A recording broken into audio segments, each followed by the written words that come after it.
નમસ્કાર, mid day report સાથે હું છું દાનવી માલી। વાત કરી મહત્વપૂર્ણ સમાચારોની તો વડોદરામાં રખડતા શ્વાનનો આતંક વધ્યો છે।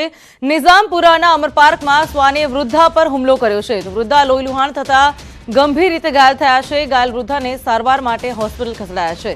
સોસાયટીમાં રખડતા શ્વાનના આતંકથી રહીશો ત્રસ્ત છે। બાળકો વૃદ્ધો ઘર બહાર નથી નીકળી શકતા તો રખડતા શ્વાનની સમસ્યા કાયમી માટે ઉકેલ કરવામાં આવે તેવી માંગ ઉઠી રહી છે। વારંવારની આવી ઘટનાઓ બાદ અનેક સવાલો પણ ઉઠી રહ્યા છે તો રાજ્યમાં રખડતા શ્વાનના ત્રાસથી મુક્તિ ક્યારે મળશે? લોકો પર જીવલેણ હુમલો થઈ રહ્યો છે, તંત્રની કાર્યવાહી ક્યારે થશે?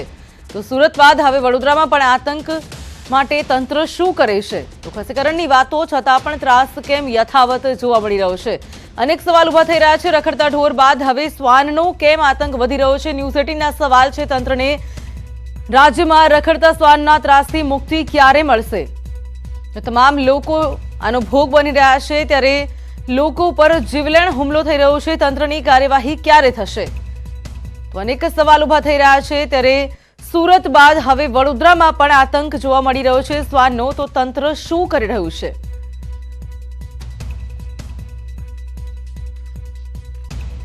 दस થી 12 કૂતરાઓ છે અને એવું કહી શકે ને આતંક છે કૂતરાઓનો। અમે લોકો અમારા ઘરની બહાર ટુ વ્હીલર પર નથી નીકળી શકતા। અમારે રાતે ગમે ત્યાં જવું હોય ને તો કાર લઈને જ જવું પડે છે। આવા જવા બધા માણસો ઉપર લિટરલી લોકો એટેક કરે છે અને એક બે નહીં 4-4 5-5 એટેક કરે છે।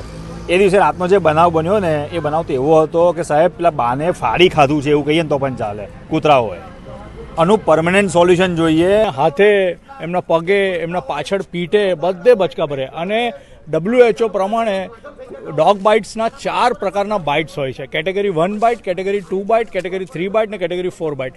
કેટેગરી 1 ને 2માં છે ને એન્ટી રેબિઝ વેક્સિન આપવામાં આવે છે, પણ કેટેગરી 3 અને કેટેગરી 4 બાઇટમાં ઇમ્યુનોગ્લોબ્યુલિન ઇન્જેક્શન આપવામાં આવે છે અને જે એ આંટીને આપવામાં આવ્યું ઇમ્યુનોગ્લોબ્યુલિન અને આઈસીયુમાં એમને રાખવામાં આવ્યા। કરોડો રૂપિયા જો રસી પાછળ અને ખસીકરણ પાછળ જો ખર્ચવામાં આવતા હોય તો પણ શેરીએ શેરીએ, ગલીએ ગલીએ, સોસાયટીના નાકે, 4 રસ્તાઓ પર જો કૂતરાઓના ટોળે ટોળા ફરતા હોય તો આટલા બધા કૂતરાઓ આવ્યા ક્યાંથી? એક બાજુ તમે કૂતરાઓને વસ્તી નિયંત્રણ કરવા માટે, ખસીકરણ માટે કરોડો રૂપિયા ખર્ચો છો, તો આટલા બધા કૂતરા ક્યાંથી વધી રહ્યા છે? તો આજ મુદ્દે વધુ વાત કરવા અમારી સાથે અમારા સંવાદદાતા અંકિત જોડાઈ ગયા છે। અંકિત પાસેથી વધુ વિગત મેળવીએ। અંકિત, હમણાં થોડા દિવસો પહેલાની ઘટના છે, સુરતમાં પણ આવો બનાવ બન્યો હતો, નાની બાળકીને ફાડી ખાધી હતી ને હવે ફરી વૃદ્ધાને ફાડી ખાવાનો અહીંયા શ્વાનનો જે આતંક છે તે જોવા મળી રહ્યો છે। તંત્રની કેટલી બેદરકારી સામે આવી રહી છે? જી અંકિત।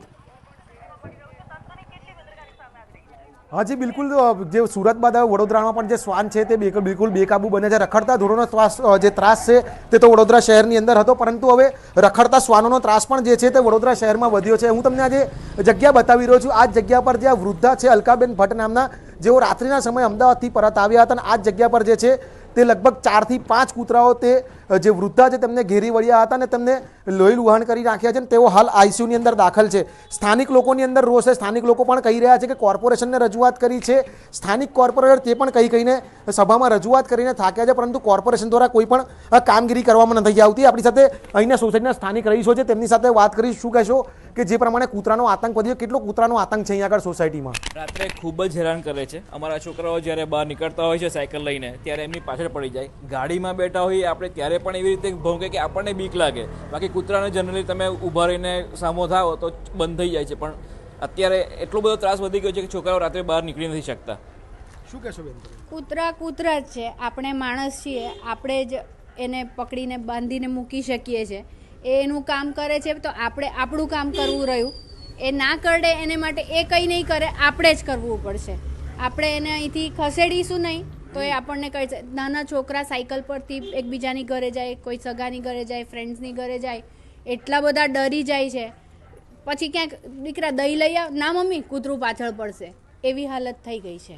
જી બિલકુલ, આ વિસ્તારની અંદર સોસાયટીના છોકરાઓ પણ બહાર જતા બીવે છે અને જે લોકો છે, વૃદ્ધા હોય કે નાના બાળકો હોય, તે પણ ઘરની બહાર નીકળતા બી રહ્યા છે। બીજી આપણે જે અલકાબેન ભટ્ટ છે તેમના પડોશી આપણી સાથે, તેમની સાથે અંકલ એવો ઘરે એકલા રહે છે હાલ, તેઓની તબિયત કેવી છે? જે ઘટના ઘટી કેટલી ગંભીર હતી? એ બેનની ઘણી ગંભીર હાલત છે। અત્યારે ઓપરેશન ગઈકાલે થઈ ગયું છે। અત્યારે છાણી સત્યમ હોસ્પિટલ ખાતે એમને એડમિટ કર્યા છે, પરંતુ આ ત્રાસ લગભગ છેલ્લા 2-3 મહિનાથી એટલો ભયંકર વધી ગયો છે કે અમે સિનિયર સિટીઝન હોવાથી સવારે કે સાંજે આ નજીકનો એક કોર્પોરેશને ખૂબ સવલતવાળા ગાર્ડન બનાવ્યો છે, ત્યાં પણ આવતા ડરીએ છીએ. કેમ કે ચાલીએ તો ચાલતા જો આવીએ તો અમારી નિસહાય પરિસ્થિતિ થઈ જાય છે. કૂતરા તમને ચોંટી જ પડે, અને સ્કૂટર પર આવીએ તો સ્કૂટર પર તો 50-100 ફૂટ દૂર સુધી તમારો પીછો કરે છે. એટલે અમે પછી છેવટે આવવાનું પણ ઓછું કરી દીધું છે. જી, બિલકુલ સ્થાનિકોએ સવારનું મોર્નિંગ વોક પર બંધ કરી દીધું. આપણી સાથે બીજા પણ છે, તેમની સાથે વાત કરી. શું કહેશો બેન કે કેટલો આતંક છે કૂતરાનો? તમે તો અહીંયા આગળ જ રહો છો, મેઇન રોડ પર પણ કૂતરા દોડે છે. પહેલી વાત કે કૂતરાઓ અહીંયા અમારા સોસાયટીમાં ઘણા વધી ગયા છે. બીજું કે કૂતરાઓનો ત્રાસ એટલો બધો વધી ગયો છે કે તમે ચાલતા જતા હોય, વ્હીકલ પર જતા હોય, ગાડીમાં જતા હોય, રસ્તે સુધી છેક નાકા સુધી મૂકવા જાય છે કૂતરાઓ. એટલું બધું ભસીને પાછળ પડે છે. ઓન વ્હીકલ હવે તો કૂતરાઓ ચઢીને બચકા ભરવાના શરૂ કરી નાખ્યા છે.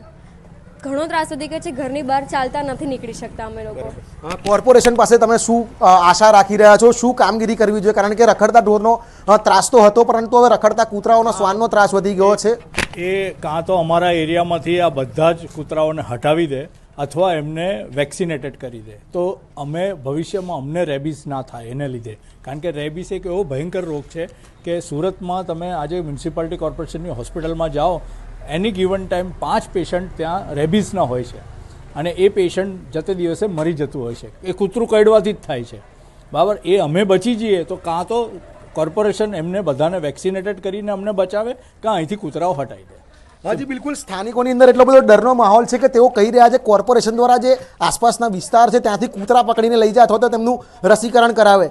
જે વિપક્ષના કોર્પોરેટર છે ઝા ભરવાડ, તેમણે પણ આક્ષેપો કર્યા છે કે વેક્સિનની પાછળ કોર્પોરેશન જે છે તે લાખોનો ખર્ચો કરે છે, પરંતુ કૂતરાઓની સંખ્યા છે તે ક્યાંથી વધે છે. સૌથી મોટો સવાલ એ છે કે રખડતા ઢોરનો આતંક તો હવે વડોદરા શહેરની અંદર યથાવત જ હતો, તેની અંદર તો મહાનગરપાલિકા નિષ્ફળ જ ગઈ છે, પરંતુ હવે કૂતરાઓનો આતંક છે. ઢોર તો કદાચ એકલું આવે છે, પરંતુ કૂતરાઓ જે છે તે લગભગ 5 થી 6ની સંખ્યા આવીને અટક કરે છે, અને કોઈ પણ માણસ છે તેને એટલી ગંભીર ઈજા પહોંચાડે કે કદાચ તેનું મરણ પણ થઈ શકે છે. ચોક્કસથી અંકિત જોડે સમગ્ર માહિતી આપવા બદલ આપનો આભાર. તો ત્યારે જેમ કે વાત કરીએ તો કૂતરાના એટલે કે શ્વાનના આતંકના કારણે તમામ લોકોને ખૂબ જ અત્યારે હાલાકી ભોગવવાનો વારો આવ્યો છે. વૃદ્ધા પર શ્વાન દ્વારા હુમલો કરાયો હતો.